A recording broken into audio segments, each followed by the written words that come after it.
Nandito ako sa garden ko. Nagdala ako ng bangko para manguha ako ng sitaw. Kasi yung sa taas, di ko maabot. Manguha tayo ng sitaw. Ayan. Gumamit ako ng upuan para maabot ko yung sa taas. Dahan-dahan lang tayo. Baka ano tayo. Bulog.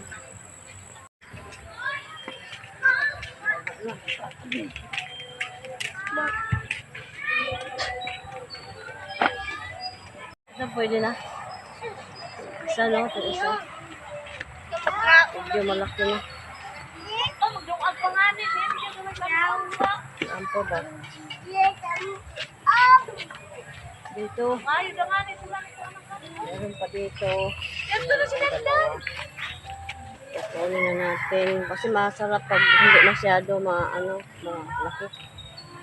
Malambot pa yung niya. Laman. Pag bata pa. Ito. Pwede na itong Ito pwede ba? Buwang na, no?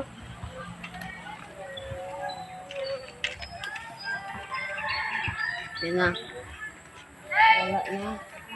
Meron pa dito. Oo, meron.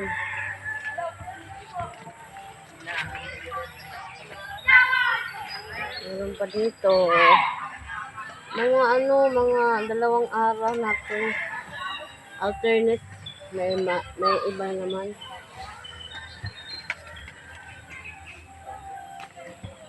May mga bulaklak pa.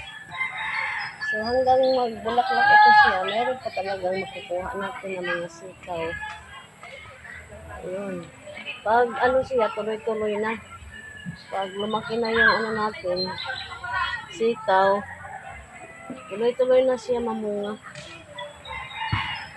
So kailangan talaga alagaan.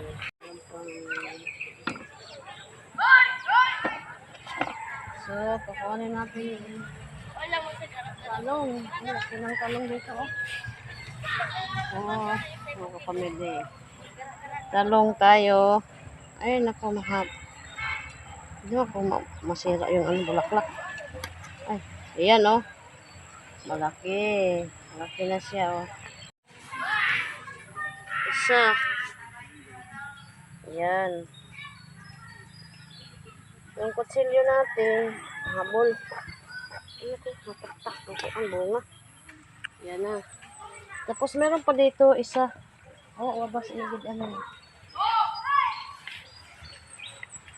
Dito banda.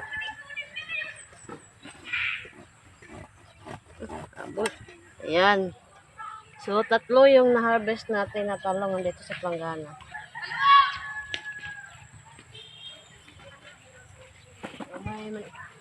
Magugulay naman tayo, mga kapamilya, no? So, kahit na walang ulam, meron.